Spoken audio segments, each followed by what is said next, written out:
Hey, what's up, everybody? The microphone works, the camera works, everything works. Isn't that just a Christmas miracle up in this bitch? Hi, everyone. My name is Luke Thomas. This is episode 126 of the Luke Thomas Live Chat. What a fun program we have for you today. We're going to get to whatever, of course, your questions are, but I think there's some UFC 277 stuff, some MMA gambling stuff, some Dana White stuff, whatever's on your mind. Your chat as much as it is mine. So I appreciate you tuning in. Thank you very much. We'll go for about an hour today with normal questions. I'll do a quick rundown like I did, I think, the time or two before at the very end. And if you want to leave a donation and put a question on there, certainly you are under no obligation to do so. But if you do, I'll get to that after about the first hour of questions or so. Okay, with that in mind, let's get this party started, shall we?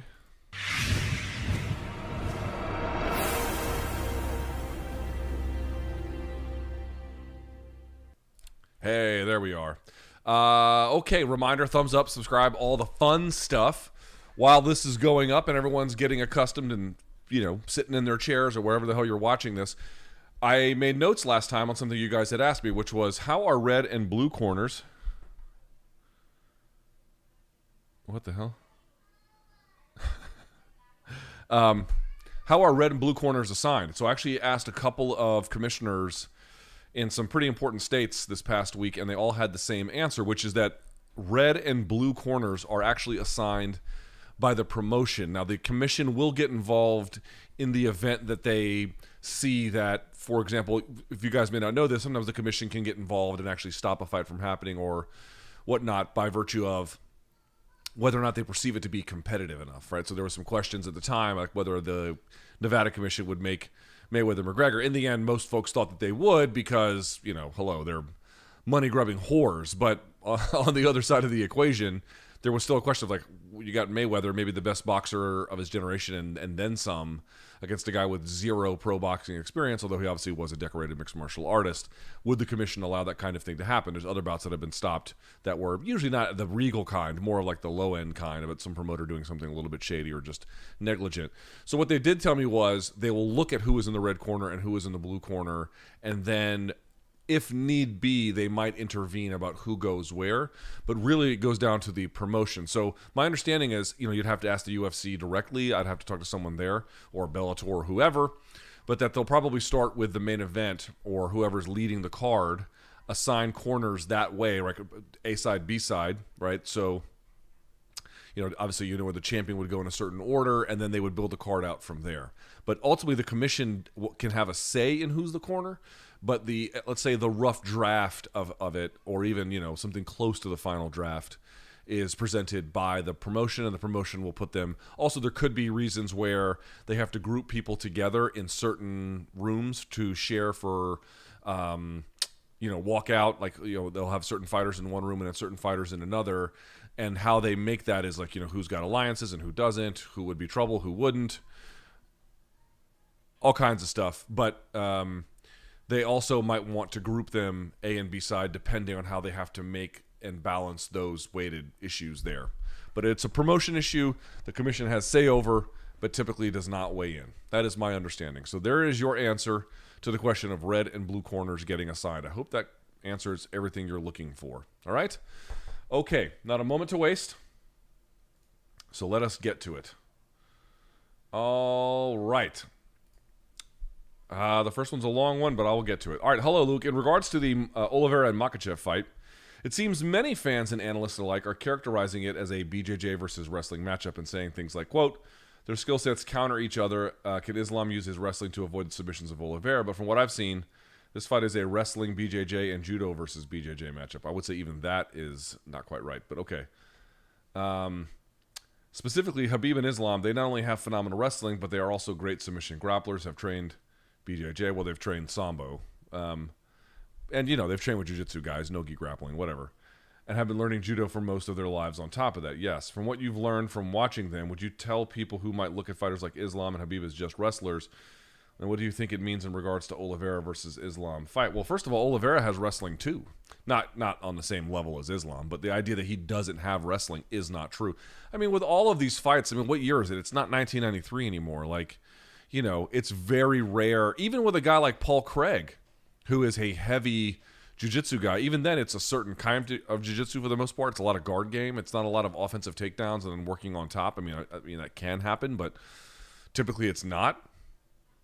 And then when that doesn't work, he's trying to power through with strikes on the feet. It's really a complimentary game. And I made this point when I did the Extra Credit podcast, the last episode, talking about Paul Craig, how it kind of reminded me of like a Charles Oliveira light. Obviously, there are massive differences between Charles Oliveira and Paul Craig, but one of the things that reminded me watching Paul Craig was actually just how complete Charles Oliveira's game is, or at least has become. Certainly, it was much more grappling and submission-oriented earlier in his run, but now, yes, he can flop to guard, and he often does as a sort of like get out of jail free card, and sometimes people don't want to go down in his guard, and it kind of helps him recover a little bit. We've all seen that, like in the Justin Gaethje fight or some other ones as well. He is obviously a nasty attacker onto the back and can finish there quite easily. He can do limb extensions like we saw against Tony Ferguson. But the reality is it's also the forward pressure he put on the feet. It's the striking. And the thing that actually binds his entire game together is the clinch. That really is, in some ways, almost the nucleus of it. It's not the most powerful part of his game, although it's very good.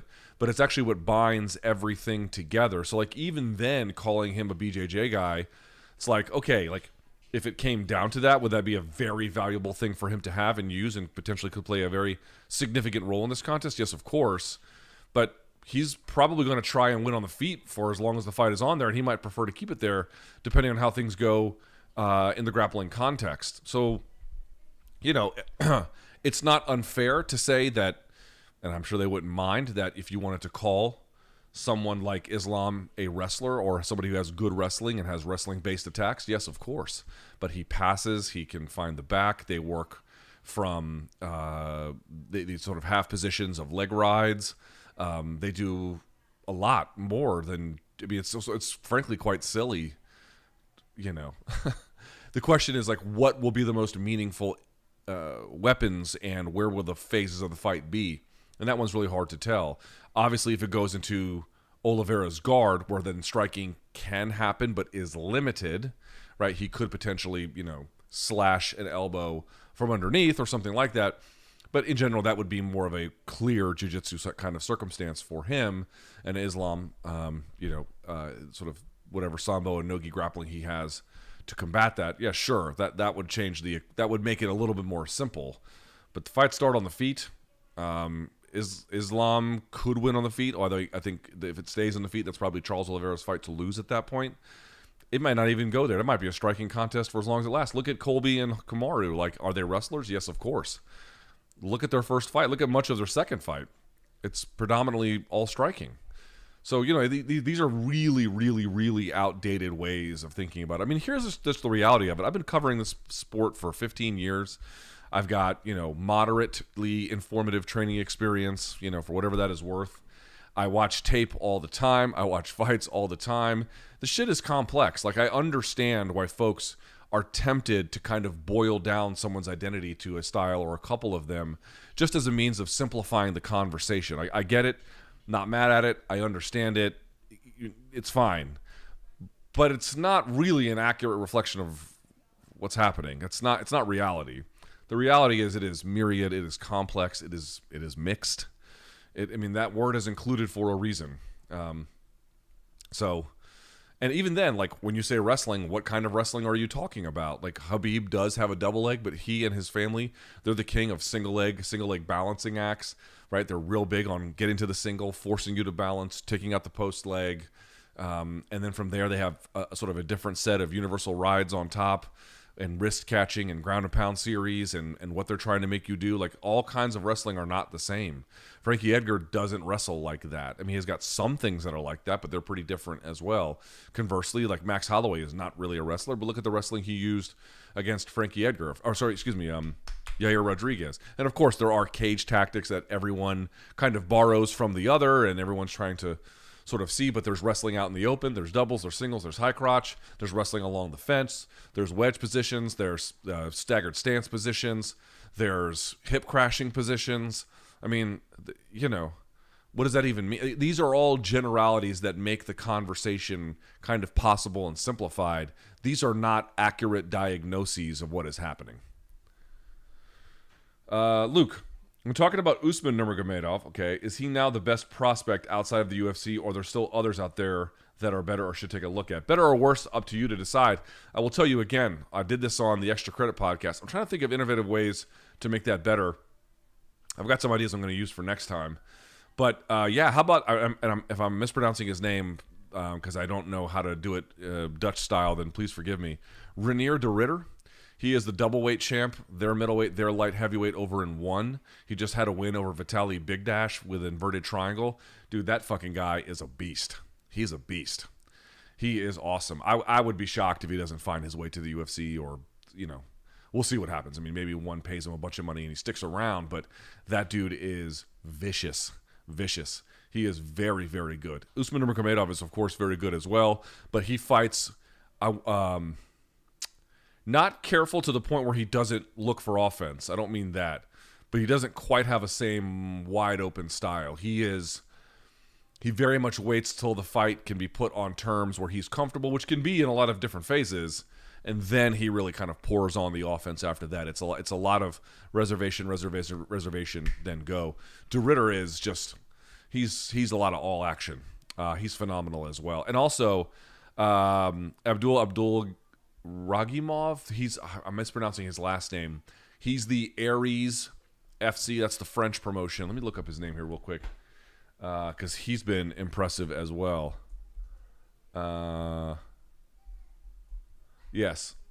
Hang on. Abdurragimov.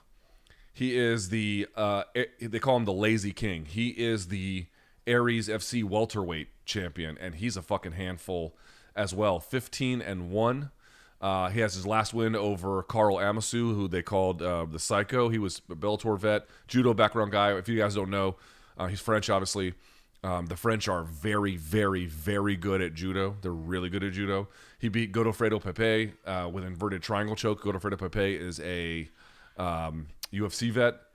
And let's see who else he's got on here that I would recognize. Sidney Wheeler he's got a win over. And then, Viscardi Andrade, who I think competed for Bellator. No, UFC fighter.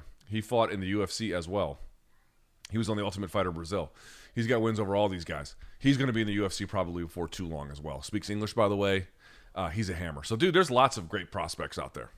Lots of great. I will tell you, man, like, it used to be a lot harder to identify up-and-coming prospects unless you could go to, like, local fights in your area. Like, if you lived in Southern California, and there was a lot of promotions there at the time, there still are, you could go and watch.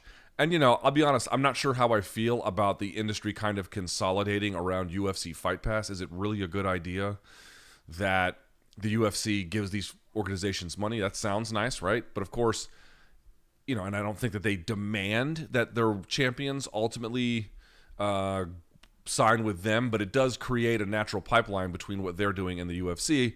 You know, I wonder how much that sort of makes the job difficult for organizations like PFL and Bellator. Nevertheless, it is a thing that is happening. Oh, and by the way, Abdul Ragimov trains out of MMA Factory. That's the same gym as Cyril Gahn and, you know, a bunch of guys. I do worry about that. But the reality is, like, if you want to watch tape on up-and-coming fighters, I mean, a Fight Pass subscription it's just money, and it's just great. It's really great. It's a really, really valuable thing to have. I don't know if it's all that good for the industry at wide. You could make a different argument. I don't know. But if you're trying to figure out who's up and coming, not that difficult. Other than just the time required to watch. Luke, just out of curiosity, how do you think Kai Kara France matches up with Figueirido? At one point in time, I thought Kai might get caught by submission from Figgy in a scramble, or if he was hurt. But as of recent, he's really tightened up that, so I assume for the most part that will take place on the feet. How would that look? Yeah, that's interesting. I will say, this is something we'll talk about on Morning Combat tomorrow. The big change to me that I can detect in Kai Kara France's game has been on tightening up the defensive wrestling to an extent and tightening up the defensive grappling, or at least at a bare minimum, the submission defense, especially from the back. Like the Bontarine fight is a good example. The Askarov fight's a good example. There's a few of them, but those two stand out since the loss to Brandon Royval. Still, I would present Figueiredo as a little bit more of a challenge than both those guys. So while I take the spirit of the question genuinely, I think you're onto something. I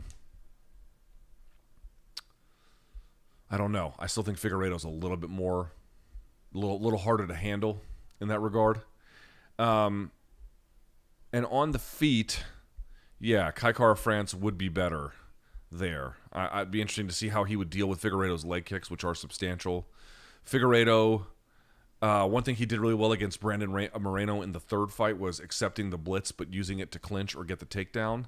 And then Moreno was able to scramble out of it because Moreno, or for the most part, was able to scramble out of it or defend the takedown because obviously Moreno is very good in that department. But for a guy like Kai Kara-France who does, Kai Kara-France tends to start from pretty far away and then has these like overhand bombs that he tries to throw. For a guy like Figueiredo, if he could see it coming and get underneath it and absorb it, he could get the takedown relatively speaking easily, and then the back from there. So your question is, well, it's a good one. I take it seriously, but I still think Figueiredo is a little bit different than the guys to this point in that respect.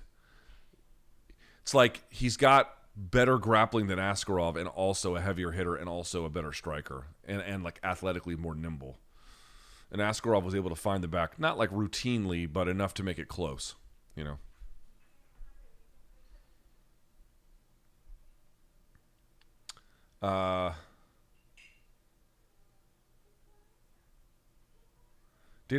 there's a couple other ones here. I'll come back to in just a second.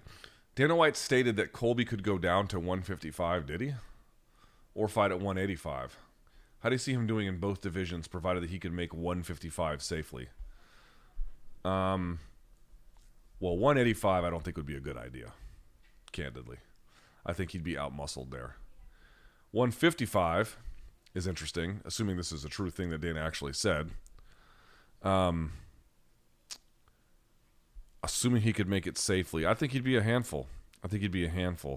But at this point, it's like 170 is kind of... Colby would be better at like 165, and then if welterweight was 175 between those two. At 155, that's a tremendous cut, and I wonder how that would affect... I know he has a good gas tank, but I do wonder how that would affect it. And then more to that point, what it would do to his speed, his punch resistance. Some of these other guys at 155, your Gamrots and whatnot, like they've got the same kind of gas tank. They're better suited for it. You could say he'd be stronger, maybe. I just tend to think there's no such thing as a free lunch, and there would be a cost on the other end. Otherwise, he would be going to 155 already. 170 is the sweet spot. He's not a big welterweight, but he'd be an enormous lightweight. It would be a real question of how his strength and speed would translate, and then the cardio that powers it all. It's an interesting question. Does he have the skills to do well down there? Yes, he's got the skills to do well. What I wonder is, those skills are all underwritten by a certain athletic profile that I think would be diminished at 155. I'd be curious to see. Here's one that's got 25 questions, or 25 thumbs up. So I'll give these the answer. One, there's three of them. One, what made you choose to enter the military? Thought it'd be good for me. Thought it'd be good for my career to have it on the resume. Thought it'd be good to see what it could do for me. Didn't have any particular patriotic inclinations in that way. Thought it'd be tough, and I thought it'd be good for me, really, is the short answer. What made you choose to be a Marine over other military branches? I just thought it was... what were the biggest lessons you learned from being a Marine? Well, the Army recruiters were slobs. The military, the Marine Corps recruiter that I had was fucking built like a bodybuilder, which was probably on purpose that they put him in that way. And by the way, that's not true for like all recruiters in all ways, but it was true in my experience. Like I remember when they had like a recruiting day, and I saw all the recruiters. The Air Force ones were normal, the Navy ones were normal. The Army guys did not look fit at all. And then, and actually I walked into a recruiting office myself. That's how I did it. I actually didn't sign up that day. I actually went into the recruiter's office. They must have loved that. Makes their job easy. And they looked like they were on steroids, and they might have been. So, 17 years old and not knowing jack shit about the world, that looked persuasive. Do you have any friends in the military who've taken lives? Yeah, sure. Whole bunch. How has that affected them? Fucked them up real good. Not permanently, but that I'm aware of. but for a long time, messed him up real good. Yeah, I had one of my very best friends in college ended up going to the Marines. I don't know if it's because of me, but there was two guys who were like two of my best friends. They were younger than me. They ended up, and they were both in my fraternity. They both ended up joining the Marine Corps after I graduated. I kind of always wonder what that may have been about. Both of them went to Iraq. One went to Iraq and Afghanistan, and then the one that went to Iraq, he did house-to-house shit. He came back a disaster. I don't know if I saw him sober for a full year. It was real bad. But now he's on his feet. He got married, and he actually has a really good job. He's doing quite well for himself. But all those guys, most of them kind of worked it out over the last years that they came back from deployment. But they got fucked up. They got real fucked up from it. Mm-hmm.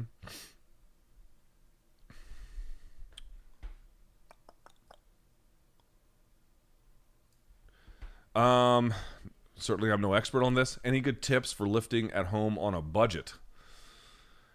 Yeah. Craigslist, Facebook Marketplace, Black Friday deals. It's still going to be expensive to do like a full build. So if you're really looking to save money and you're looking to like do meaningful work, it's something I'm actually trying now and like really enjoying. Kettlebells, man. Kettlebells, each one is not all that cheap, but you can buy a used set of kettlebells from all kinds of different places. You have to learning how to use a kettlebell is a skill, and I'm trying to learn everything I can with it now. I can do most things single-handed. Double-handed still a little bit of a challenge. Obviously, technique breakdown gets more involved as the kilos go up. But if you had a pair of kettlebells, man, you can do a lot. Jesus, you can do a lot with that. There's this dude, I think his name is like Rugged Fitness Lifestyle or Rugged Lifestyle Fitness or whatever his name is on, it's this black dude who I think he's a firefighter in Texas. You can only tell like from whatever he shows on Instagram. All this dude uses is kettlebells, and he's got a giant sandbag. He's got like a 100-pound sandbag, 150-pound sandbag, 200-pound sandbag. And you can buy nice ones from Rogue, but you can make your own. Honestly, you don't need anyone to do that. And he just uses that. He doesn't use shit else. Doesn't have a gym membership, nothing. And that dude is strong as an ox. Looks like he's in good shape. There's some cost is involved, obviously, but you'd be surprised, man. Craigslist, Facebook Marketplace, Black Friday deals, all kinds of ways to get them. Yard sales, whatever. You can make your own stuff if it's like a sandbag and things like that. There's all kinds of ways. Where there's a will, there's a way, man. It's not... Yeah, if you want to have a big build out where you're having Rogue bars and you've got, 1,000 pounds in calibrated plates and you've got a nice bench, you're going to spend thousands of dollars. I mean, there's just no denying it. But if you want to get strong, if you want to get fit, pick up heavy shit and carry it, get a couple of kettlebells that are hard but, workable for you, and get to work.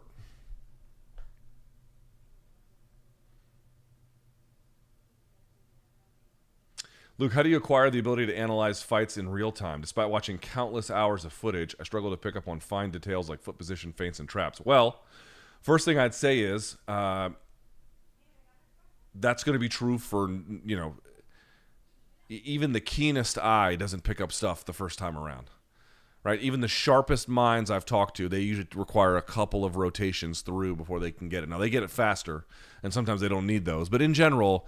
Like the idea that even though you're like a brilliant combat sports analyst out there, whoever it may be, your Dan Hardys, your Dean Thomases, whatever, even they will require, Dan slows it down for a reason, right? He doesn't just watch it once and all of a sudden he's got it. Even a guy that sharp, that experienced, has to take time to do it. So don't feel bad that it's taking you multiple rotations. The two things I would say on top of that, though, is, and this is what, I'll go back to this, like, dude, MMA commentary...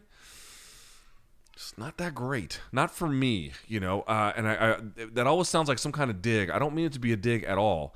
I think MMA commentary is borderline fucking impossible because so much is happening. It's actually pretty hard to know what the hell is happening in real time. You can pick up on broad strokes, or there might be a couple of things you're looking for that you had seen on tape and then they revealed themselves after the fact, like in a previous fight.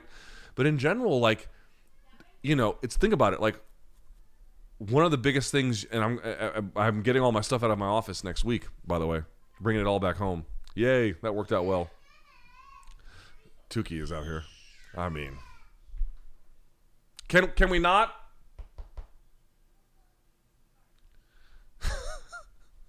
The reality is, where was I with this? Talking about it. Oh yeah, two other things. The first would be beyond just the reality that it's hard for even experienced eyes to do something like that. I would say one, having some training experience is valuable. If you've trained at all in any capacity, some of that is going to bleed over. You're going to know tendencies. You're going to know what might happen next in a guard pass, and when it does or doesn't happen, you can kind of identify why. So having a base of training, and by the way, it's hardly like mine is exemplary, but it gives you some foundation to understand the mechanism of what's happening here and what might be next in a series of events. That makes it easier to watch in real time. And the other part is, I was talking about MMA commentary. I'll come back to that. The other part is watching tape is a skill. Watching tape is a skill related to either training or fight experience, but it is also somewhat distinct. It should not be possible for someone with my background to watch tape in the way that I do, but for the fact that I can aid my training experience with tape watching. And I actually can get better at watching tape. You begin to learn to look for certain things. You begin to understand things on tape in a way where I couldn't pull it off in real life, but I can see it, I can understand it, and I can talk about it. They are not the same skill. People think that if you know everything about fighting because you fought 50 times, yes, of course, they're going to be better at watching fighting tape than the vast majority of people. But even then, if they watched more tape, they would actually get better at it themselves. They are distinct to an extent. They are distinct skills. So one, you need to work on, you should examine how is it exactly you are watching tape. You should kind of think about it. What is your method by which you watch it? How could it be improved? What are some deficiencies of it? You should continue to work on that. But the part about MMA commentary, and again, it always sounds like a dig. It's I don't really mean it this way, but Jesus, dude, it's hard to do watching MMA fights in real time where you're supposed to be entertaining and you have to work with whoever you have to bounce off the other person. There has to be a flow and a rhythm. And at the same time, you have to pick up on these very subtle, often sometimes very difficult nuances. I go back to it, no one in that commentary booth for the Volkanovski, and I noticed one half of this, but I didn't really pay attention in either. It didn't really occur to me. I was watching so many of the things, I had missed it, that Volkanovski was circling totally to his left, the whole time. The reason why I'm able to do what I do, and when I bring everything back starting next week, is that so much goes missed. If they were able, again, it's not, I couldn't do a better job. I don't know who the fuck could do a better job, to be honest with you. It's insanely difficult. It's insanely difficult. But the point I'm trying to make is it actually opens up a door for people like me, which is, not that I can take their jobs, far from it. However, because so much shit goes missed during the broadcast, it gives me an opportunity to then cover all that stuff after the fact with, more tools and the ability to slow things down and that kind of a thing. So the answer to your question is, in part, there might be a training component you should consider depending on your situation. And again, everyone's going to be different.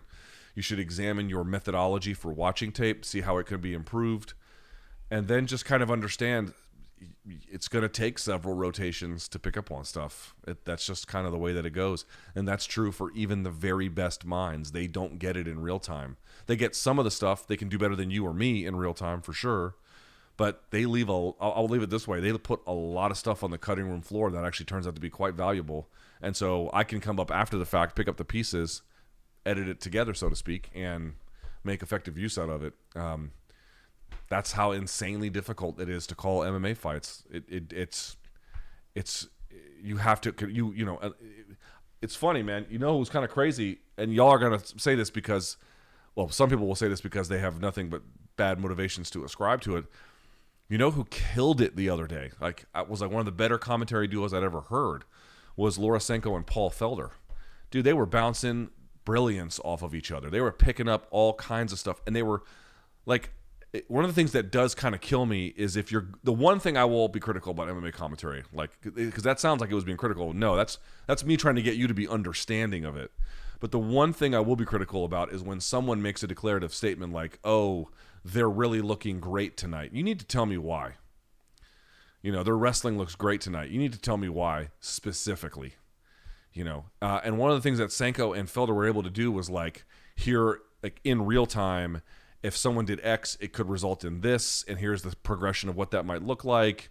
This is why this is not working. This is why this is not looking great. This is why this is looking great. Not just giving you these like declarative statements of insight, but then the actual insight that would go into the declarative statement. A lot of that is missing. Too much of it is the painting of narratives rather than the explanation of tactics or strategy or technique. I think that could be tightened up a little bit across the board. And Paul Felder and I thought Lorosenko together, because they were clearly vibing in that way, they did a really great job of it on the Contender Series. So, but there's other good commentators out there.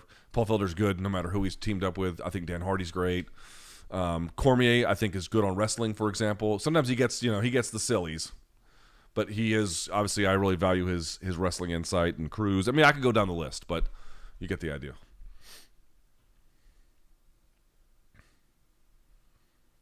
Look, good question.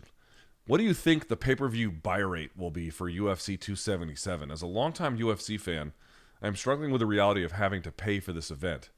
Do you think the main card lineup justifies a requested price? Well, first of all, it's the second pay-per-view in a month, right? And the last one was, at least on paper, it kind of turned out to be a little ho-hum, but at least on paper was stacked, right? Whether it's up to you to pay for, I can't make that decision. Like, if you think it's good, buy it. If you don't. Like, don't feel pressured either way. But in terms of what the buy rate will be, this one's going to be low. I don't think I've seen this little amount of care about a UFC pay-per-view in some time. Which, by the way, in both directions, the support for via pay-per-view buy or the lack of pay-per-view buy by itself doesn't necessarily correlate to either card quality or what the fights themselves could turn out to be. These are like, oh, you never know if the fights are good until after the fact. Yeah, that's kind of true, but pointless. The point is, like, you want to put something as a promoter on paper, no matter who you are, Bellator, PFL, whatever. You want to put something on paper that entices the audience to watch to begin with. And I've told you that, like, that will only work so much. And, the reward for being a hardcore fan is that you get to watch the good stuff that the casuals miss, right? But the reality is you need to be able to entice them to watch. So being like, oh, the good ones are all the ones that, people skip. First of all, that's not even true. And mostly you're just admitting that people skipped your fucking product. Like, that's not the own you think it is, Yeah, 277, that main event is quality. The co-main event is quality. I'm really interested to see what happens with Anthony Smith and Magomedov. You have the other flyweight fight, and then you got Derek Lewis back in action against Sergey Pavlovich. Like, these are not bad fights by any stretch of the imagination. Is it worth your money? Only you can make that calculation. But I suspect that a fair amount of people will conclude that it's not in their interest. There are not many, there's no pay-per-view draw in there, really. Amanda Nunes is something of obviously a very celebrated figure and can pull a little bit, obviously, but she's coming off the loss, hence the rematch. Yeah, it's going to do poorly. I'm going to guess somewhere north of 100 or maybe around 200K buys. Probably around 200K or so, give or take. It will not do well. Again, everyone was killing Izzy because he couldn't clear 4. There's a lot of headliners that can't clear 4. He would hardly be alone, and in fact, there are many behind him who are much worse.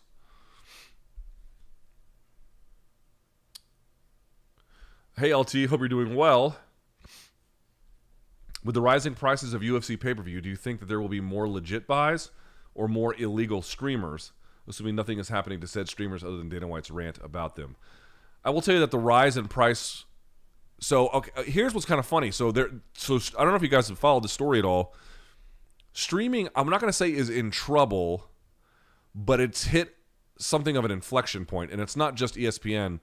It's all of the streamers. What they basically was happening for a long period of time was there was this massive investment in streaming as there was this decline in the watch of linear television. If you don't know what linear television is, it's just sort of television as we commonly understand it.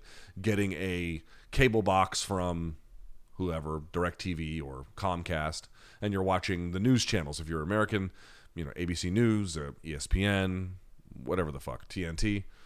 That's commonly understood to be linear television. YouTube TV does that via the internet, but that's essentially linear television. Streaming would be, for example, Netflix or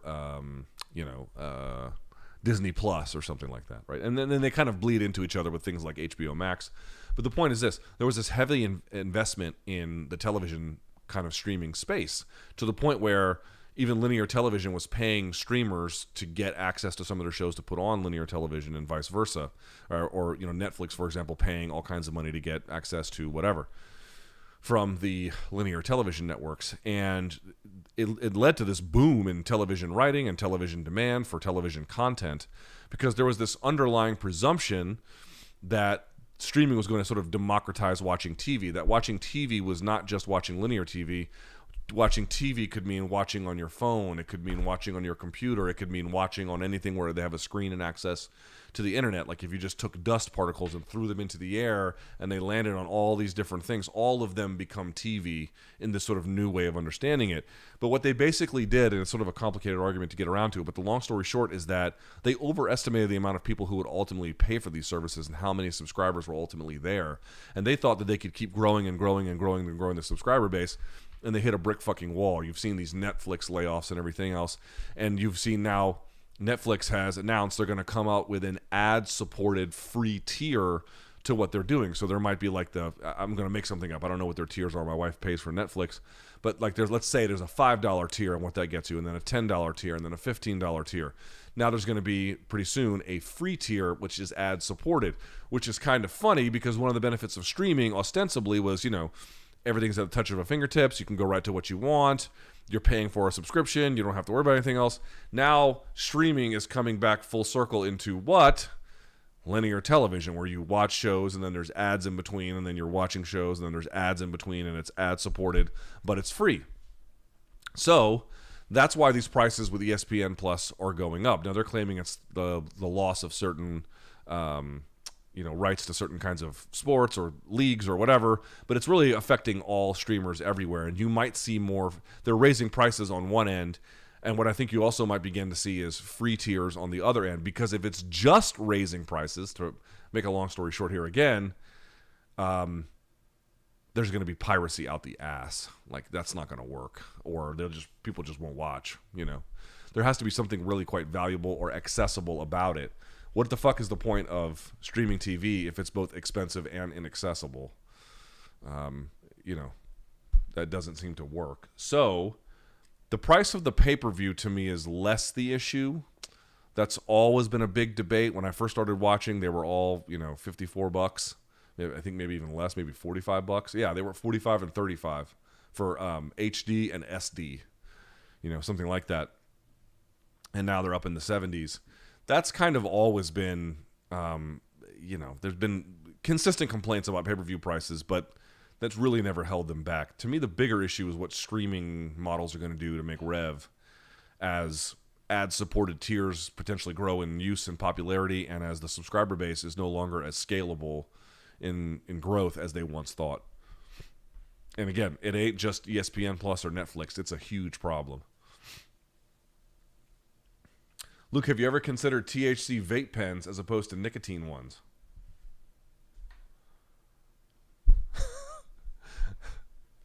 Not new to this, fellas. They have many different flavors. I'm well aware. Plug and Play is one of the ones I use the most. Appreciate the content. Yeah, here.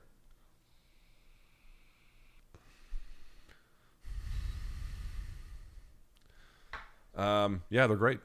I use them all the time. How would Prime Wanderlei do in today's MMA? Poorly. He had pretty poor striking technique. He threw a lot of wild bombs. And I don't think his game necessarily relied on clinching or something like that. or stomping and soccer kicks. But he does have, his game to an extent did rely on clinching. But, somebody with a good jab and good footwork is going to give that guy hell. Also, he's a little bit undersized, I think, for modern 205. Although maybe at 185 they'd be a bit of a different story. Not great is the answer. I mean, he was so tough and so vicious and so mean. He would get wins and potentially some big ones. But there are yes, he would get some decent wins along the way, but like would he be champion in the way that he was and like this feared menace of the division? I have a guy like Ankalaev would tear him to pieces. So would Izzy. Like it'd be a tough night for him.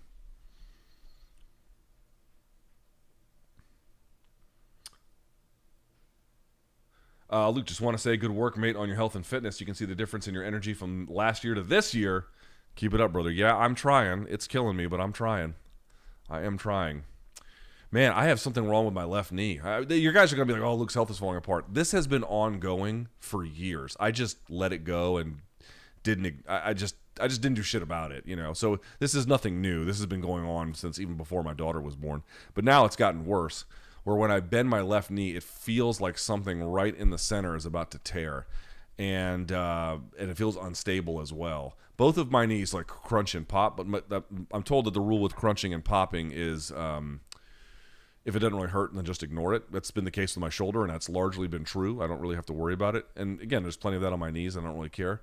But this one, it's not the crunching and the popping. It really feels like there's something lining up right down the middle, and then it's about to tear. I go ATG on the squats, so when I get real, if I go below parallel, it hurts like real bad, and so I'm trying to work on fixing that. So a lot of my gym time now is spent like, what do you want to call it, pre or rehabbing or whatever the hell it is. So I'm not quite getting the gains that I want, but I'm hoping to, like, between the ankle and the knee. It's welcome to getting old, ladies and gentlemen. You could be like, oh, these are Luke's issues. Yeah, they are. Yours ain't far behind. Okay, because when I was 35. Which was, 7 years ago, I did not necessarily have this. Especially like 32, 33, I didn't feel anything wrong, The only thing I had wrong was this, but that was an injury from actual weightlifting. That wasn't just like, hey, why does my ankle hurt today,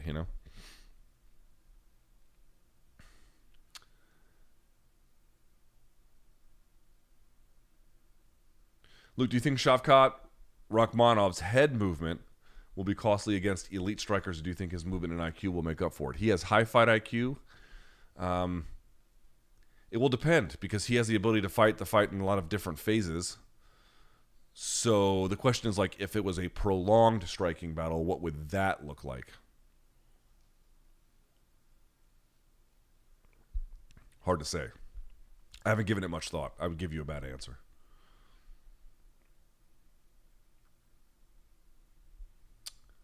Let's see. Recently, I've heard a lot of commentators in the MMA space refer to the bantamweight division as the best in the UFC, when I strongly believe lightweight is still significantly stronger. I know it can be difficult to compare, but could you imagine someone, for example, Rob Font, with his limited skill set? Not that limited. Even sniffing the top 10 as a lightweight if he had more size. Lightweights who are currently unranked include Riddell, Dober, Pimblett, Fajeda, Kuda Teladze, Gillespie, and Green. Right, let's pull this up for just a second, though.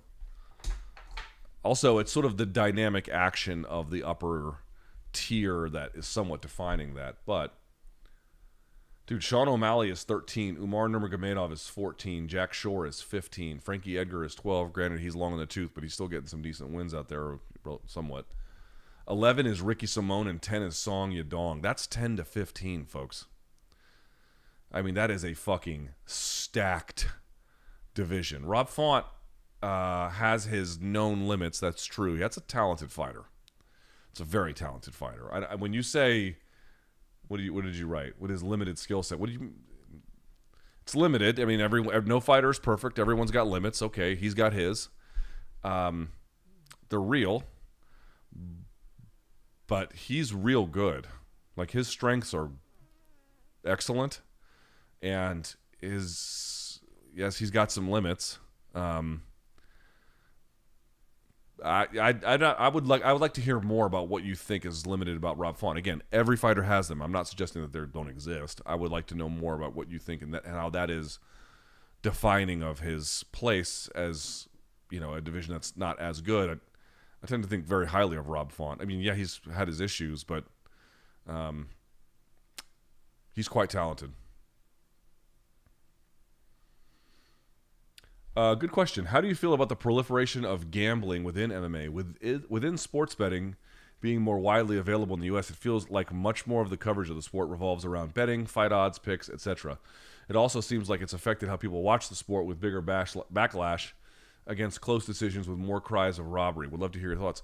Yeah, that's absolutely true. It's something that's kind of interesting. I mean, here's the reality, and like we at MK took some money for a time from DraftKings, and I wouldn't mind taking money from another gambling outfit going forward. I don't have any moral objections to gambling, and more to the point about it being legalized in the way that it has been. I don't think the government has a compelling interest in keeping it illegal, but that doesn't mean it doesn't have compelling interest in regulating it, right? About certain ages and whatnot, about how gambling should and can be conducted.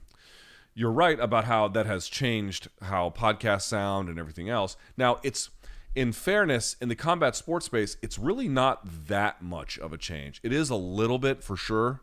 There has been more of it. But I got to tell you, like, even in the early days, because fighting was somewhat of an illicit thing and heavily tied to Las Vegas specifically, there's, like, as long as I've been covering MMA, there's been an inherent gambling component to it almost from the word go. I mean, they didn't put odds, I don't think, for a little while, but I'm trying to think of, like, can I remember a UFC card at any point after 2003 or 4 where I couldn't find odds on them? I don't recall that. Or they were in, like, back when Atlantic City was something of a gambling casino haven on the East Coast. They were doing odds there as well. Like, it's in combat sports, it's not nearly as much of a change. It's a much bigger change in your stick and ball sports. And if you hear any gambling ads, like if you listen to sports radio, they'll do, this is the FanDuel 2-for-1, or and then they read the terms out, and it's like, please gamble responsibly. Gambling problem? Call 1-800. I fucked my life up, or whatever it is. I will tell you that, like, one thing I just don't think people consider enough is, like, one, they're just dumping money into sports podcasts and sports radio shows. Like, I've seen some of the deals we've been offered that we didn't ultimately take, not for monetary reasons, but for, different ones. They're big deals. Like, these companies out there are putting in huge amounts of money. That's very hard for, like, a podcast or a podcaster or a writer or whatever to turn down.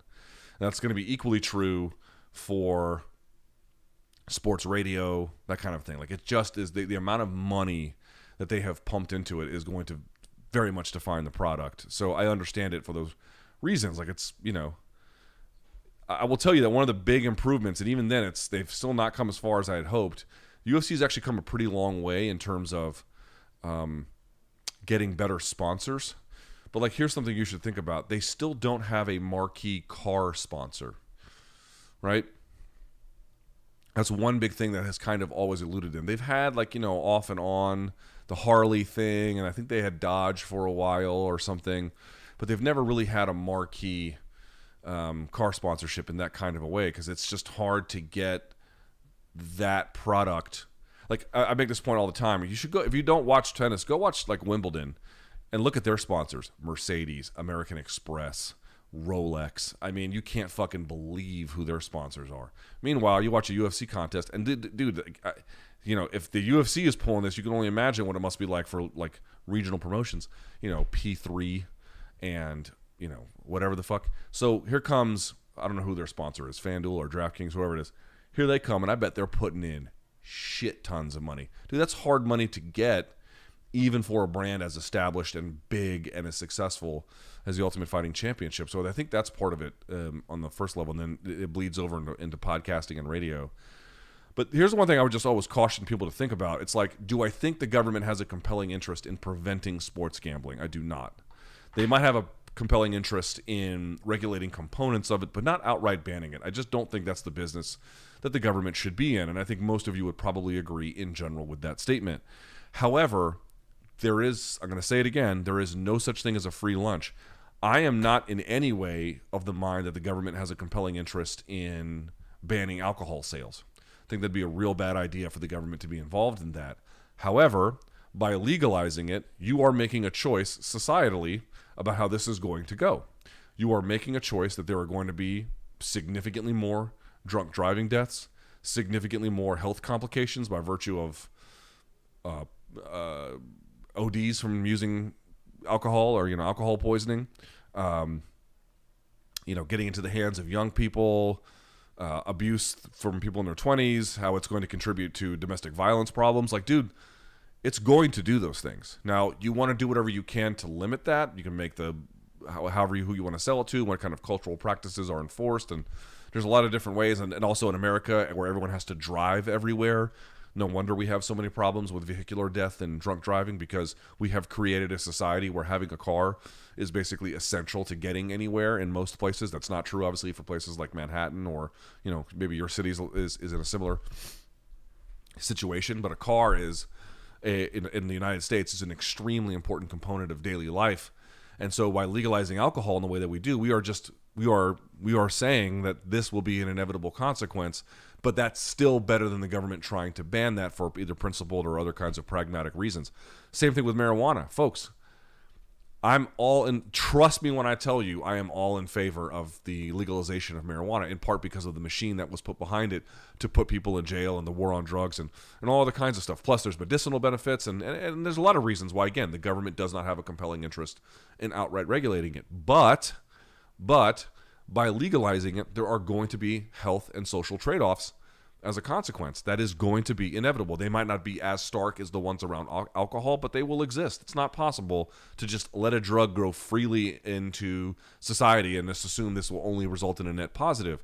That doesn't mean it should be illegal, but that doesn't mean it doesn't come without costs. It does. It's the same thing with sports gambling. I don't think the government has a compelling interest in preventing it, but the proliferation of it and the focus on it in the way that we do it now across all of sports is almost certainly going to make it where people are going to spend money they don't have. They're going to develop addictions.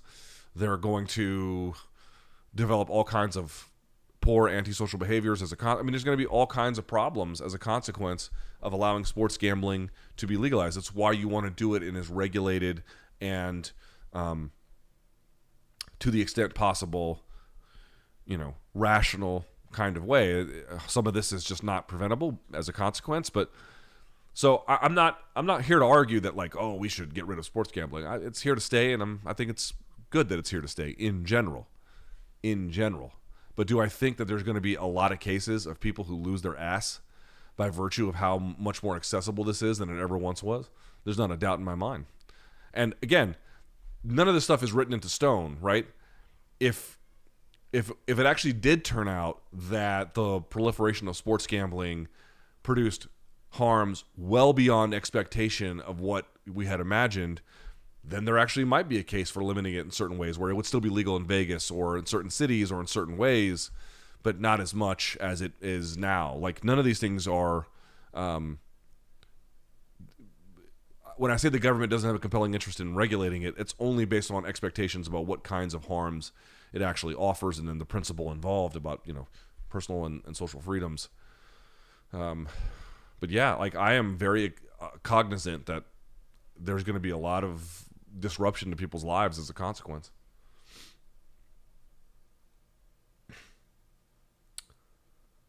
Look, I listen to you and Kyle Kulinski from Secular Talk every week. You once referred to Kyle as one of your heroes. Yeah, I like Kyle a lot. What are the chances we get you two together for a political MMA chat? I saw him walking down the street a few months ago. I actually tweeted him about it. He tweeted back. I think he follows me, or he used to. I don't know if he does anymore. I'd love to talk to Kyle. I don't know why the fuck he would want to talk to me. I don't think he watches MMA, and so, I could talk to him about politics or something, but I don't think he watches the sport. So, my door's always open, but I don't expect him to care. It's okay. In fact, I usually get sad when people like that follow me. It's on the one, I used to be real pumped about it, Be like, oh, that's cool. This person's following me. And then you realize that they have to deal with all your stupid tweets about a sport they probably don't give a shit about, even a little. And then, what does that do for your ability to connect with them long term?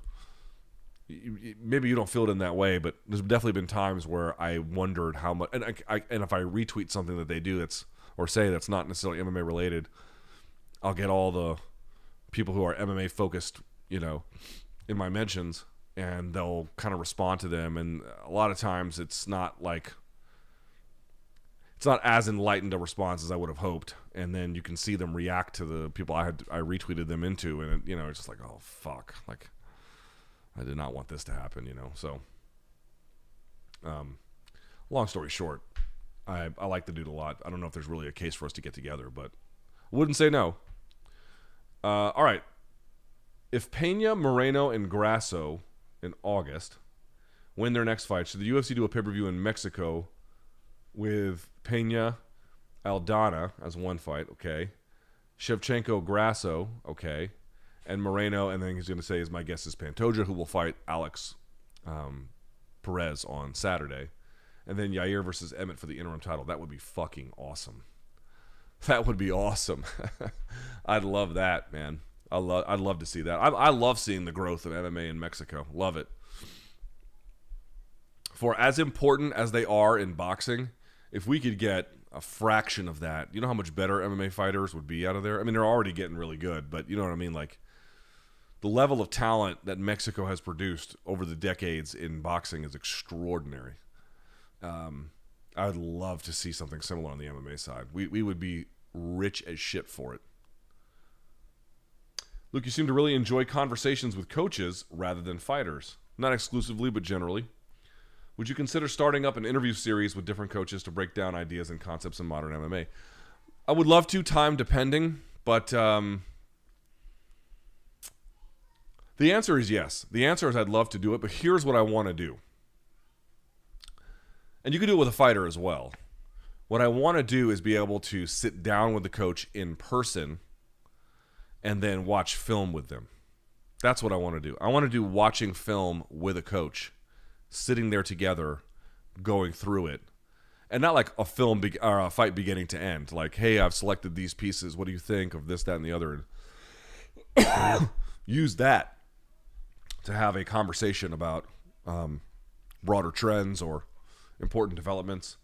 That's sort of my dream. Wouldn't have to be exclusively coaches. You could do it in a lot of different ways because there's not that many coaches you could do that with.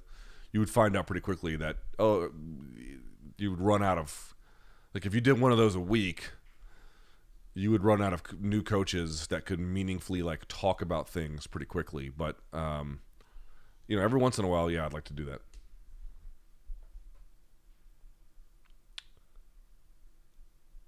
I mean, I went over this a little bit on MK. What did you think about Paddy Pimblett's performance? And then post-fight speech on mental health. I'll start with the second part first. Namely, I thought that was just tremendous. I thought it was brave of him to talk about that. Could not have been easy. He made it look easy. It probably wasn't. It was daring. It was thoughtful. Sorry, I got phlegm in the back of my throat out of nowhere. It was great. I have nothing but praise for that admission, and I think I made this point either on this chat or on MK. Like, if it only helps just one person, mission accomplished. Probably will help more. And of course, the stigma around men discussing feelings and whatnot with others, either they're in group or anyone else, trying to fix that and trying to get rid of that. I think that's great. I mean, who the hell could be against something like that? But then to do it on that platform, to have the presence of mind, to be so thoughtful and conscientious with it, is he just did a real big service to a lot of people. So I'm very thoughtful about, I'm happy about that. In terms of the performance, I want to be very clear about this. I thought it was pretty good. I thought his attack from the back to get the choke finally when he had it, when Levitt was in on his hips on the fence and he uses it to snake over this like kind of like rear naked choke under the arm from the back, and then use that to roll him through, capture the arm, and then go for the throat. I mean, that was really, really nice stuff. On the other hand, he got taken down a little bit too easily for my liking. And I just didn't see I was a little flat-footed on the feet. So for me, What would I grade the performance? I'd grade it B+, something like that, B+. The finish itself was really good. Some of the other stuff was not. Maybe A-. Go somewhere in there. I just don't think he's got a lot of stuff to work on. Like, the stuff he's good at. He's real good at. There's just a lot of stuff that seems to me there's a few more turns of the screw to be where it needs to. And folks are like, oh, who could he fight next? I remind everyone, dude, Arman Tsarukyan is, okay, here's the top, here's 10 to 15 at lightweight. This is 10 to 15. Arman Tsarukyan, Tony Ferguson, Connor, now, whatever. And then there's Dan, who's obviously a little bit long in the tooth at this point. But listen to the other names. Jalen Turner and then Damir Ismagulov. By the way, 9 is Mateusz Gamrot. He ain't beaten Mateusz Gamrot. And he ain't beaten Tsarukyan. And he ain't beaten Ismagulov. And on the feet, Turner would tear him up. Now on the ground, that'd be a very different story, obviously. So that would be potentially an interesting one. And this is what I mean about his development. Dude, everyone develops at their own pace and their own speed. That was a good win over a tricky grappler in Jordan Levitt, who I do think he is that. He's a tricky grappler. That was a nice win. And while he did get taken down and controlled in certain situations more than I would have liked, it ultimately didn't amount to any kind of winning effort for Jordan. You can even argue that Paddy won the first round. So these are all good things. It was a fine/good performance, and then a great finish. Overall, maybe good to overall I'd say good is how I would rate that. But just I want to be very clear. You match him up with Arman Tsarukyan tomorrow, that's going to be a real bad beating he's going to take.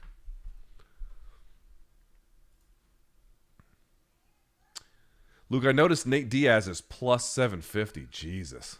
Versus Chimaev. Roughly the same as Pena versus Amanda for their first fight. When you compare and contrast these two fights, do you feel this is an accurate assessment of Diaz? I'm not sure what you mean because Pena ended up winning. Do I think that Nate will end up winning despite being plus 750? I do not.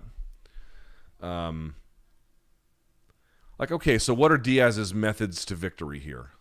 One would be to get Chimaev to fight in an undisciplined way on the feet, and then you could strike with him potentially over the top, counteract him like that shot over the top he always throws off someone's jab or cross. The one that rocked Leon, right? That's one hope. I think the other one would be if he gets taken down and can work from guard and he can do something there. Those are real. Those are possible. God damn it. God damn. But they're not likely.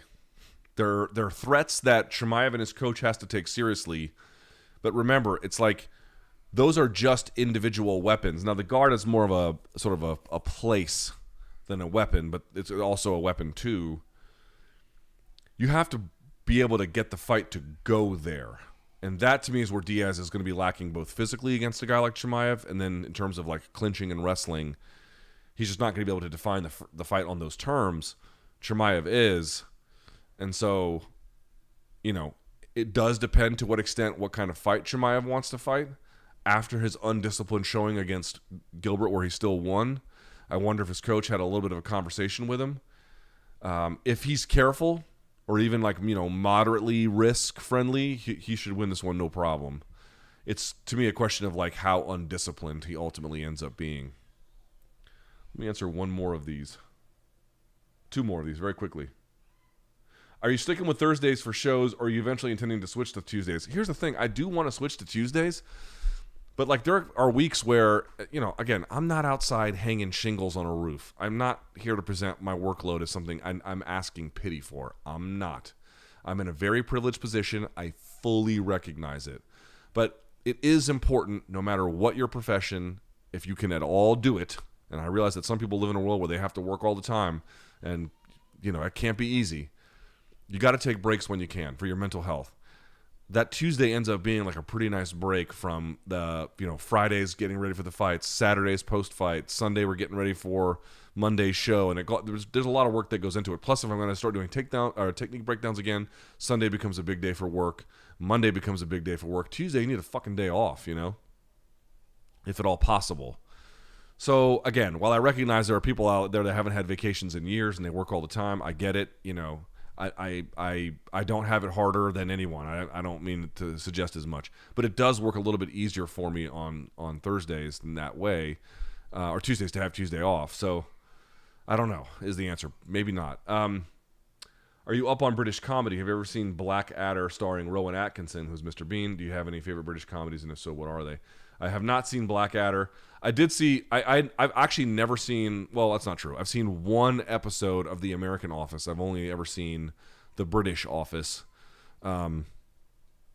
which was only 2 seasons, however long ago, and I just thought that was one of the most brilliant things I'd ever seen. By the way, you know what's a big difference between American and British television? Like, actually, a fair amount. American advertising is stupid. British advertising commercials are much better. They're like much more thoughtful and like clever and well written. And if you're an American, that sounds hard to understand. You're like, yeah, you're selling insurance. How clever does it need to be? Or you're selling the Choco Taco. Like what? How, you know? What are you doing? You're trying to win a Fields medal at the chalkboard while you're doing this? Like it's hard to explain if you haven't actually seen it. But the commercials overseas, they're a lot more clever than they are here. I know it's almost nothing to go on, but did Tom Aspinall look reckless and full of adrenaline for the small time him and Blades were actually fighting? Yes, he did. It looked super uncharacteristic of him, and it looked like he would either get a knockout or get knocked out very quickly. Yes. Here's the thing. He may have dialed it back right away.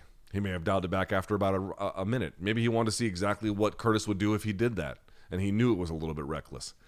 Did he look reckless in that 15 seconds? And that's what we were talking about here, 15 seconds. Yes, he did. He did. And he got tagged a few times for it. He did. But you can't say much more than that. It could turn out that they fight again and he fights recklessly and he gets knocked out and you're like, oh, right. So that 15 seconds was indicative. Or it could have been that he would have been rocked and then changed his tactics about a minute or so through. I've seen a lot of fights where guys get kind of punched early and they're like, oh, wait a second. I can't do these kinds of things. Let me go to a second, third kind of offense here, see what that does, and they go on from there. So I recognize that, yes, for sure, I was like, I don't know if I like what I'm seeing here. This is a little bit off, but not the end of the world, and not as determinative as you might imagine. All right, if you've got a donation, I'll take a look at it now. And again, please don't feel any obligation. But if you do, I will try and work that out for you. Let's see here. All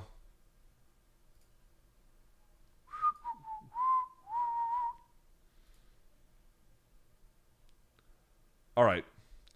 Luke, I know you hate pro wrestling, but if Nate were to withstand the onslaught and then slap on a triangle and he puts him to sleep whilst flipping him off, that would be glorious, no? Yes, but that wouldn't be pro wrestling. That would just be real life. Ilya Topuria should fight Paddy next. It's an interesting one. Because Topuria would be coming up a weight class, right? I mean, I know he can fight 155, but I think he's naturally better at 145. It's an interesting one. You mentioned you weren't overly interested in Blood Diamond's fight. Have you seen any footage of him outside of UFC? I've not seen anyone throw like him. A little bit. I've seen a little bit. Nothing. I'm not in any way an expert. I just saw that first fight and I was like, and I said this about Tuesday's Contender Series.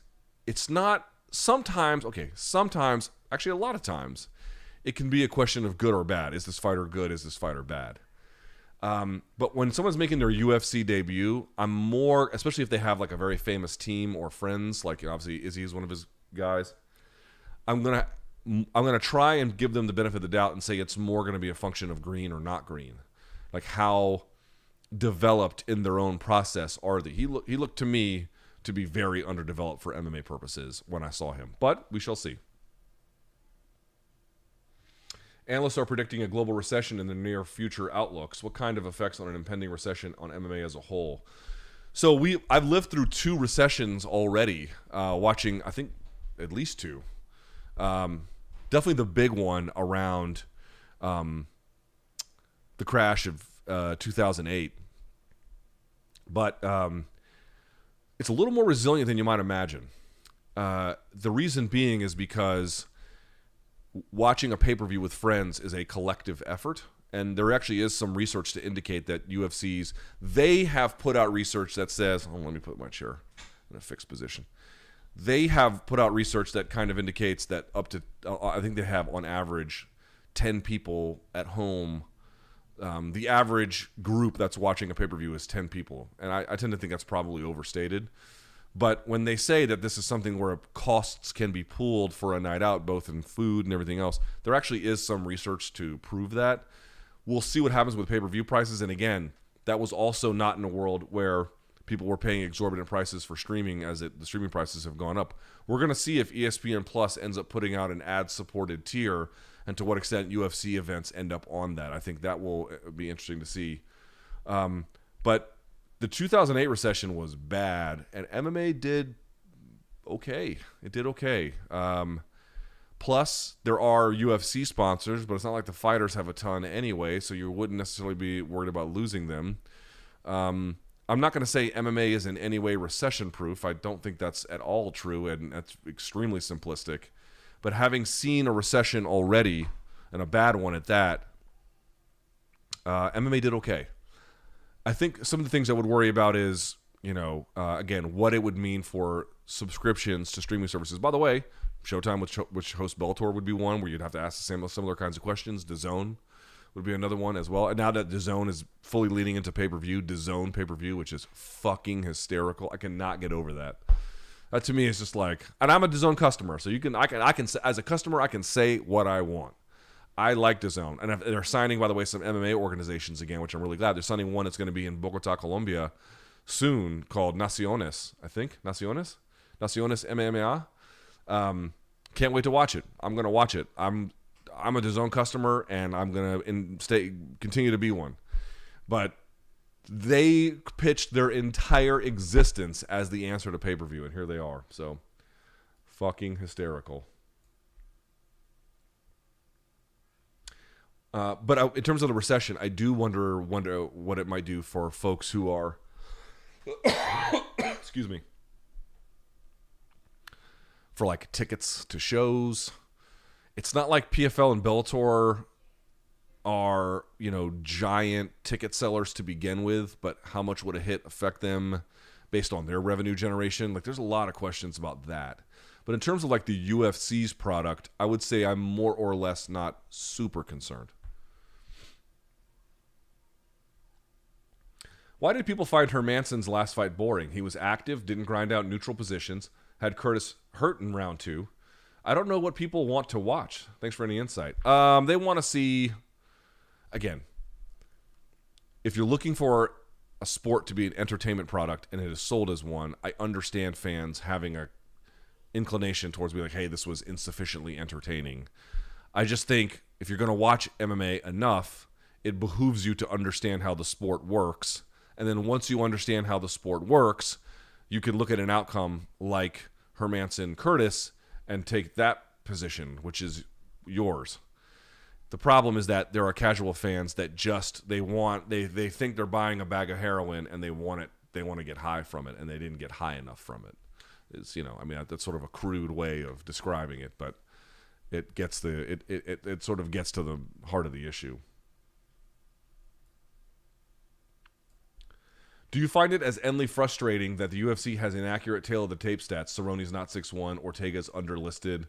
Can the UFC not invest in NFL-style measurements? Well, also, remember, Max was getting after me on Twitter about it. It was all in good fun, but I went through his catalog in preparation for the resume review that we did on him, and over time, his arms get shorter. Now, not in real life, but in how they were measured.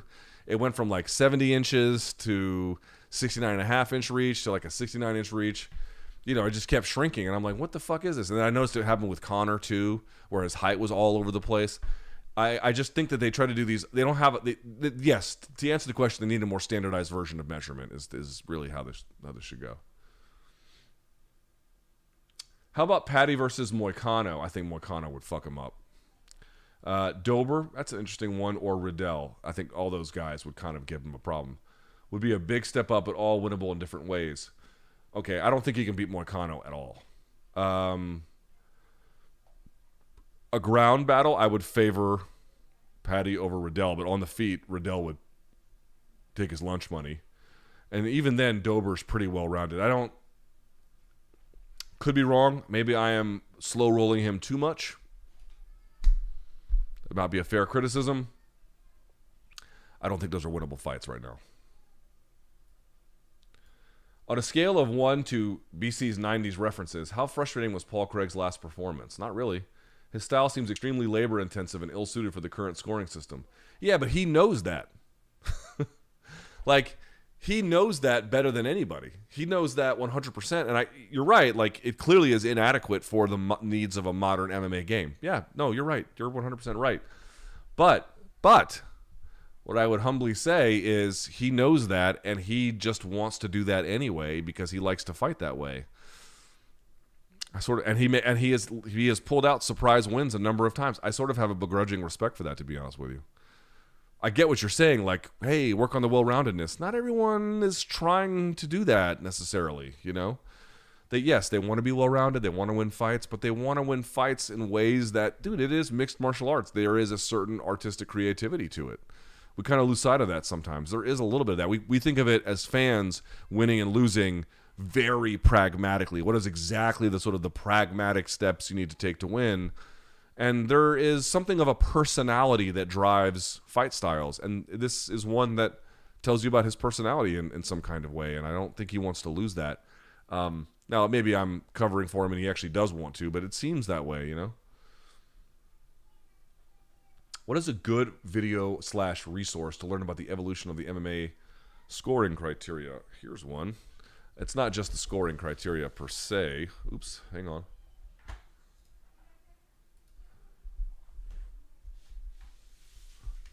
This is a good one. Let's Get It On by Big John McCarthy. Now, this is more about how MMA kind of came to be. And it's not just the scoring criteria. In fact, the scoring criteria is part of it. It's also much more the rules and all of the rules about hair pulling and everything. But this will give you a good sense of MMA's evolution to this point.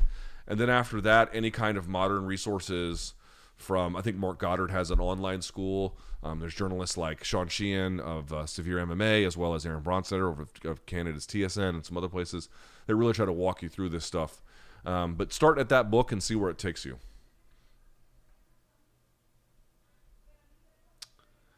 Can you share your YouTube RPM or CPM?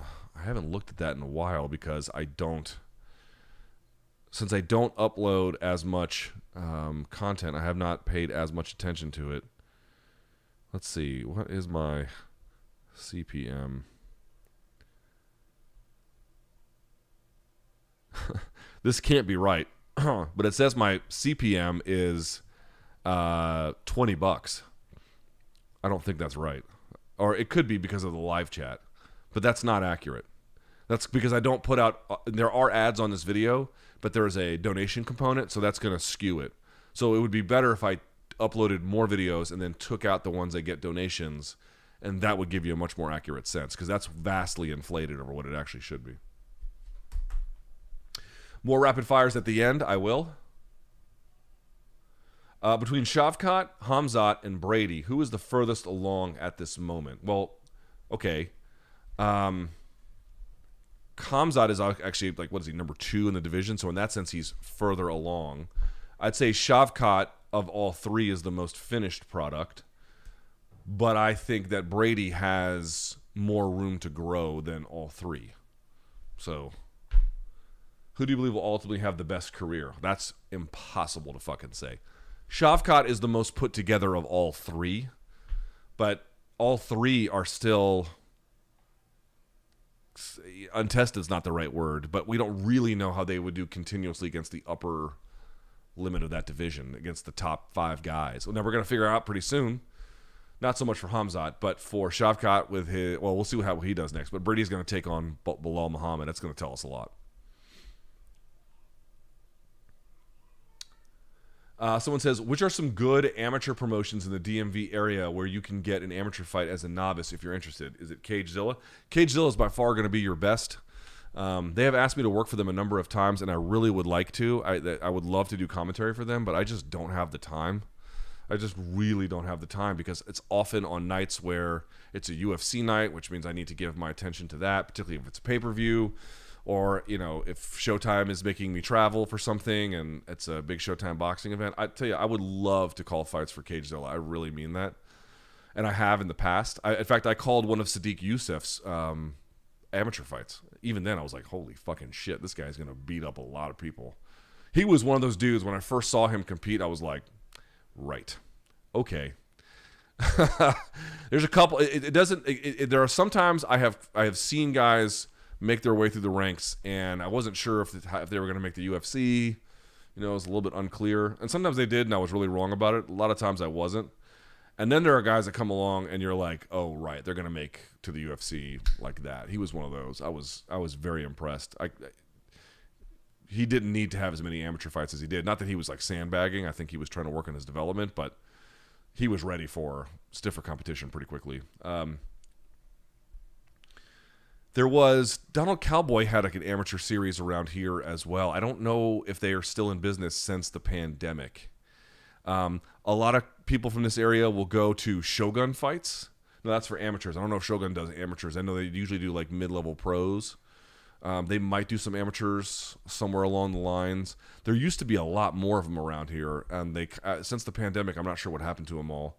A lot of guys go to Jersey for, you know, for a lot of their promotions up there, because obviously in New Jersey Athletic Control Board, and there's, you know, it's just a powerhouse. Jersey is for talent. So, but Cagezilla would be the big one in this area for sure. Cagezilla. Islam and Oliveira are going to have a tough time at the top. Next gen is Armand, Moises, and they seem like they will be beasts in their prime. They are young. Yeah, but like Moises just got his ass whooped. What are your thoughts on most boxing fans and MMA and media writing off, underestimating Triple G versus Canelo? Can you break down that great fight?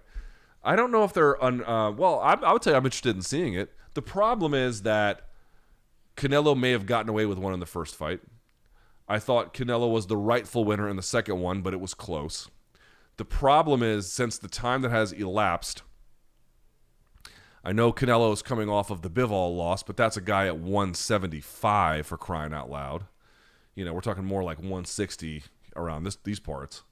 I believe they're going to have it at strictly middleweight, not super. Canelo unified at super middleweight, right, in the time being, when he beat Caleb Plant to finish out that, after breaking the inside of the eye socket of Billy Joe Saunders, right, that whole bit.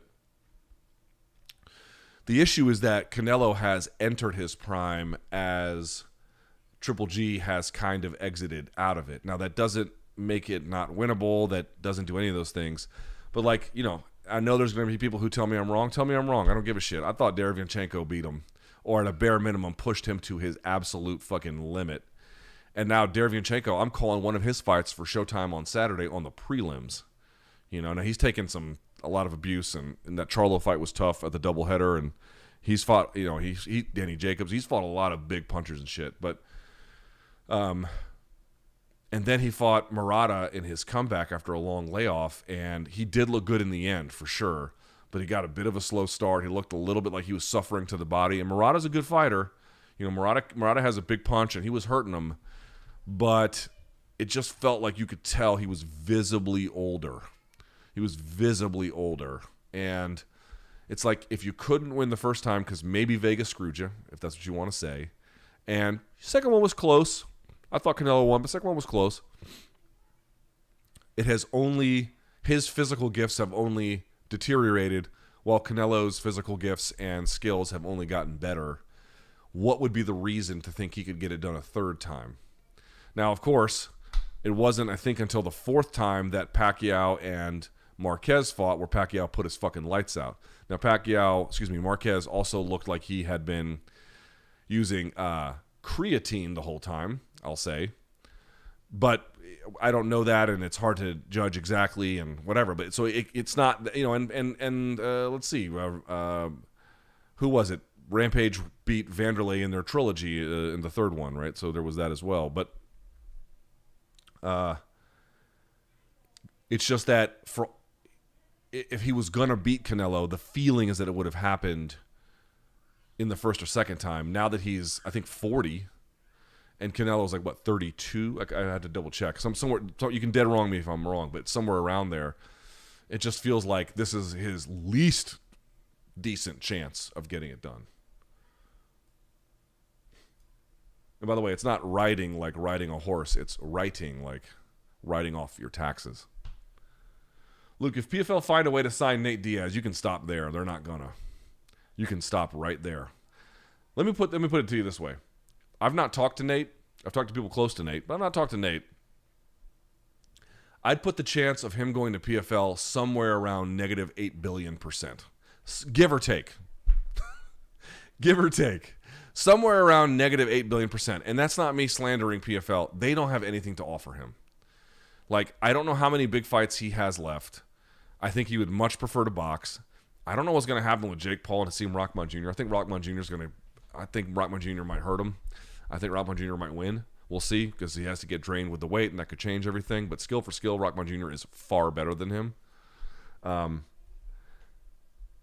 So I don't know what that's gonna do, but he can make. I mean, if Jake comes out of that reasonably unscathed, and the fight against Khamzat is not a total disaster, and even if then we talked about this last week, even if both are still disasters, there's still a huge potential for both. Dude, that's going to sell over 1 million buys. There's nothing PFL could do for him where he could sell 1 million pay-per-view buys. And, by the way, I mean, I know they can say 50%, but, like, he's going to have so much control over that show and so much revenue in ways that there's nothing else that could make him that kind of money. You know?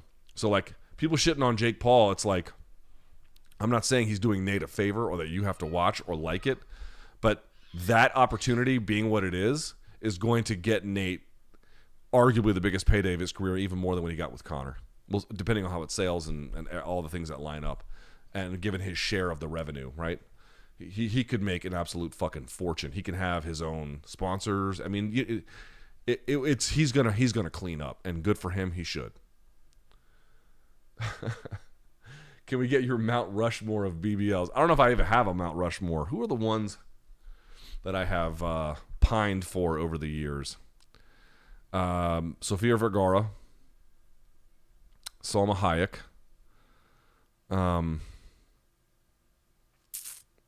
Vita Guerra. She was the original. I'll give you one more. It would be, Miss Dolly Castro. You don't know her? Yeah, you can put her on the old Mount Rushmore. There you go. If Devison leaves the 125 division, could he fight Garbrandt? He could fight Garbrandt at 125. I mean, yeah, he could fight anyone. Sure.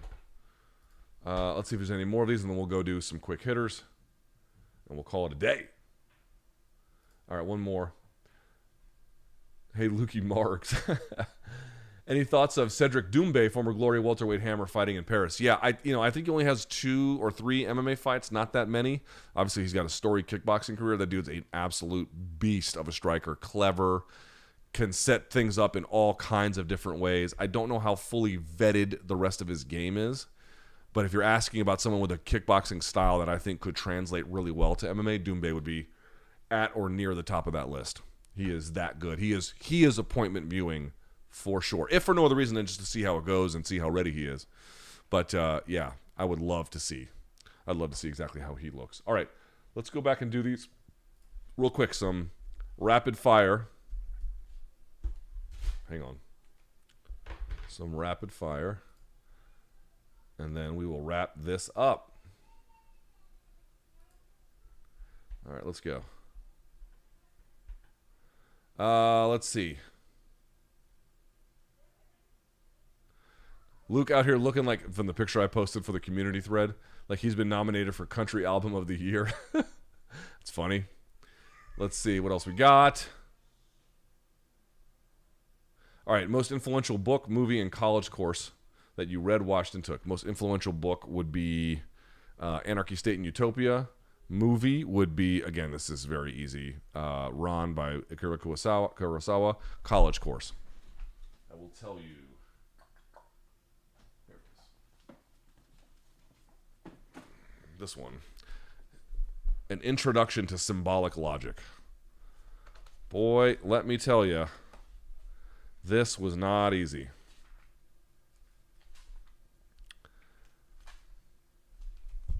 this was not easy. This was quite difficult. And this is just the basic intro to it. It goes significantly more complex. In fact, once you get to advanced symbolic logic, and these are truth tables with P and Q and everything, and it looks somewhat straightforward. These are not simple puzzles to solve under any stretch of the imagination. And yeah, like you can see, it's the actual logic that goes into various forms of reasoning. This is predicate logic. I had kind of, it was funny, the people who were good at computer programming were actually really good at this course, and I had never done anything with computer programming. My first test in this course, after a month, I failed. But then I ended up getting like a B+. I was so mad. I was so trying to get an A in this course. But because I had done so poorly up front, it fucked me on the back end. By the end of the course, I was cruising. And I did really well. And then I actually took the class after this, and I did get an A in that one, which was advanced symbolic logic. And then you have to do axiomatic proofs all the way down. Those are extremely difficult to do. But just to get my brain wrapped around some of this stuff, it was actually really, really hard. But it got me to understand a certain clarity of thinking, a clarity of both sentence construction, argument construction, how justifiable are these arguments, how internally consistent are they. It was really quite an eye-opener, and I think that the fact that it was the eye-opener was the part that was so hard for me at first. Luke, has your admiration of Glenn Greenwald wavered at all recently? Yes. For example, he recently hosted a PR Q&A event with Alex Jones and asked him mostly flattering questions. Yeah, I found that to be distasteful to the point of pathetic. I do like Glenn still. I still think he does a lot of important work, but that was really disappointing. Really disappointing. Let's see. If when Khamzat fights Nate, it will have been less than 6 months since the war with Burns. On the other hand, Nate hasn't taken any damage since 2021. June 2021. Do you think people are overlooking the lingering effects of that Burns fight? Probably not, because he hasn't taken that much damage overall. He's still young enough where it doesn't matter as much. Luke, I hear a lot of people talking about Nunes' loss to Pena being contributed to the grappling in the first round, and Pena then putting on the pressure and landing on Nunes, leading to her gas and consequently tapping to a submission that wasn't fully locked in. My question is, do you think another major factor to her gassing to the Pena fight was her last bantamweight fight was in 2019, and of course she had to change all the weight around? Yes, for sure that played a role as well. Coolest target I ever blew up in the Marines. I don't know about, well, I mean, I called for fire on tanks and stuff like that. That was pretty cool. But again, I've always said it was the coolest thing I've ever fired. I've pulled the lanyard on a howitzer 155, and that sent the rounds downrange. But the big one was the Mark 19. The Mark 19 is set on a tripod. It's this giant weapon with a huge barrel, and it has a butterfly trigger. So it's two handles here, and then the trigger itself looks like what I'm painting here. So you put your thumbs on top of it, and it's belt-fed grenades. It's belt-fed. So it's and it's all grenades you're firing. That'll put some hair in your chest. That's pretty fucking great. Like a belt-fed grenade launcher with a butterfly trigger from a seated position. Bitch, you just unload the damage on that thing. That thing was great. If you ever come to Scotland, let me know and I'll buy you a drink. Would love to. Do you think Real Madrid need a backup striker to Benzema, or is Mariano enough? Mariano, I think they sent him on his way anyway. No, he's not enough. There's Rodrigo, obviously, who's pretty great as well. No, they need a backup striker for sure. By the way, you see old Barcelona, like, we can't even pay De Jong's fucking wages, and then they're signing every fucker on earth. It's like, I can't wait to see that house of cards come apart, because you know it's going to end poorly.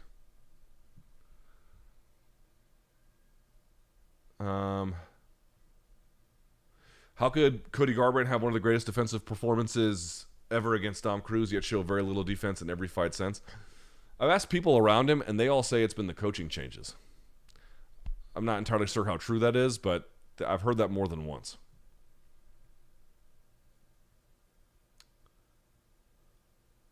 Why does your channel have plenty of subscribers and solid views, but the lack of sponsorship? I get offers all the time. I usually just don't even reply.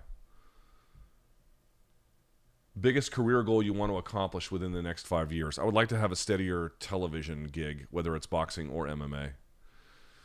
I don't know how doable that is, to be honest with you. That might even be a pipe dream, but I would like to see if it's possible. All right, one more. All right. Hey, Luke, given Dana White's rant at the end of the Contender Series last night, do you think fighters with a more tactical or clinch grapple heavy game are going to be dissuaded from fighting that way they typically would in hopes of getting a contract? Maybe. It's possible. I understand it's an entertainment business, but only rewarding the guy who got a KO and nobody else has to be a little disheartening for fighters who may have a harder time producing a result like that. You know, in general, I'm sympathetic to that argument, but I'm sorry, those guys were green. I did not think there was a lot of people who are UFC ready. Now, there was a couple of them. The guy Castro, he probably will end up in the UFC sooner or later. He looked like he didn't have the best performance in the world, but the tape on him more generally is good. And then that kid out of Ray Longo's gym, Bazookia, he looks like he also will be in the UFC before too long, give or take. Just made a lot of decisions in key moments, though. And he even tweeted about it. It's not even me just being critical. Like, he even tweeted about it, being like, there was things I wish I could have done differently in these key intervals. There was some decision-making there in that contest. And that dude Romero was all over him. But the reality is this, man. There's a lot of those dudes who just were not ready. They were not ready at all. And you could say, what does it mean to be UFC level?